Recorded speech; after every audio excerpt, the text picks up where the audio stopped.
ಒಂದು ಸುಂದರ ಸಾರ್ವಕಾಲಿಕ ಚಿತ್ರ ಆಟೋ ರಾಜ. ಇದು 1982ರಲ್ಲಿ ಬಿಡುಗಡೆಯಾದಂತಹ ಕನ್ನಡದ ಯಶಸ್ವಿ ಚಿತ್ರದಲ್ಲಿ ಒಂದು. ಈ ಚಿತ್ರವು ಸಪ್ತಸ್ವರ ಮೂವಿ ಮೇಕರ್ಸ್ ಬ್ಯಾನರ್ ಅಲ್ಲಿ ಮೂಡಿಬಂದಂತಹ ಚಿತ್ರ. ಈ ಚಿತ್ರದ ನಿರ್ದೇಶಕರು ವಿಜಯ್, ನಿರ್ಮಾಪಕರು ಸಿ ಜಯರಾಮ್.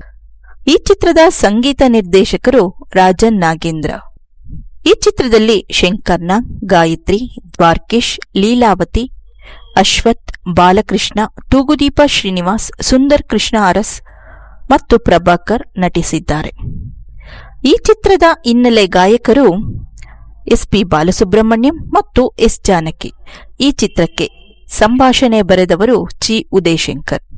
ಈ ಚಿತ್ರವನ್ನು ಶ್ರೀಮತಿ ಪಾರ್ವತಮ್ಮನವರ ಸೋದರಿ ಪತಿ ಸಿ. ಜಯರಾಮ್ ನಿರ್ಮಿಸಿದ ಚಿತ್ರ. ಈ ಚಿತ್ರವು ದಿವಂಗತ ಶಂಕರ್ನಾಗ್ ಅವರಿಗೆ ಹೊಸ ಛಾಪು ತಂದುಕೊಟ್ಟಿತು. ಇಂದಿನ ಎಲ್ಲ ಆಟೋ ಡ್ರೈವರ್ಗಳು ಅವರವರ ಆಟೋ ಹಿಂದೆ ಶಂಕರ್ನಾಗ್ ಫೋಟೋನ ಹಾಕಿಸಿಕೊಂಡು ಅವರ ಆರಾಧ್ಯ ದೈವ ಶಂಕರ್ನಾಗ್ ಅವರಿಗೆ ಗೌರವ ಸೂಚಿಸಿದ್ದಾರೆ. ಈ ಚಿತ್ರವು ಒಳ್ಳೆ ಖಳನಾಯಕರ ದಿಂಡನ್ನು ಹೊಂದಿರುವ ಚಿತ್ರ. ಈ ಚಿತ್ರದಲ್ಲಿ ಅದ್ಭುತ ಹಾಡುಗಳಿವೆ. ಎಸ್ಪಿಬಿ ಹಾಗೂ ಎಸ್. ಜಾನಕಿ ಅವರು ಸೊಗಸಾಗಿ ಹಾಡಿದ್ದಾರೆ. ಈ ಚಿತ್ರದ ಹಾಡು ನಲಿವ ಗುಲಾಬಿ ಹೂವೆ ಇಂದಿಗೂ ಶ್ರೇಷ್ಠ ಮಟ್ಟದ ಹಾಡು ಎಂದು ಪರಿಗಣಿಸಲಾಗಿದೆ. ಈ ಚಿತ್ರವು ಹಣಗಳಿಕೆಯಲ್ಲಿ ಒಳ್ಳೆ ಸ್ಥಾನ ಪಡೆದುಕೊಂಡಿದೆ.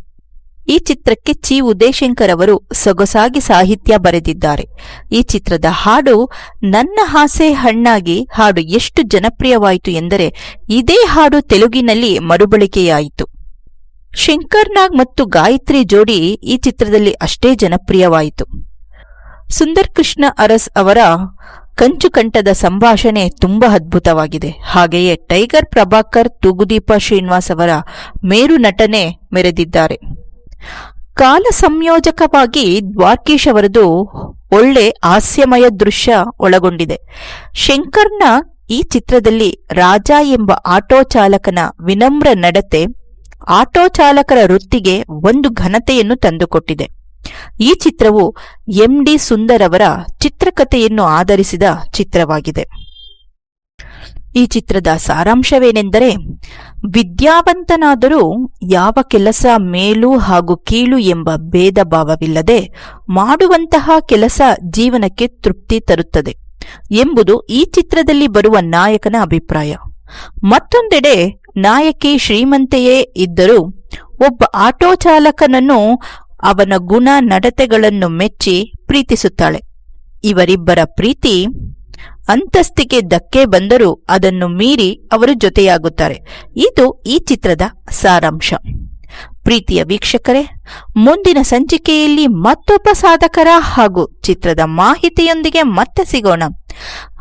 ಆಟೋ ರಾಜ ಚಿತ್ರದ ಈ ಒಂದು ವಿಶೇಷತೆ ನಿಮಗೆ ಇಷ್ಟವಾಗಿದೆ ಎಂದು ಭಾವಿಸುತ್ತಾ ಈ ಸಂಚಿಕೆಯನ್ನು ಮುಗಿಸುತ್ತೇವೆ.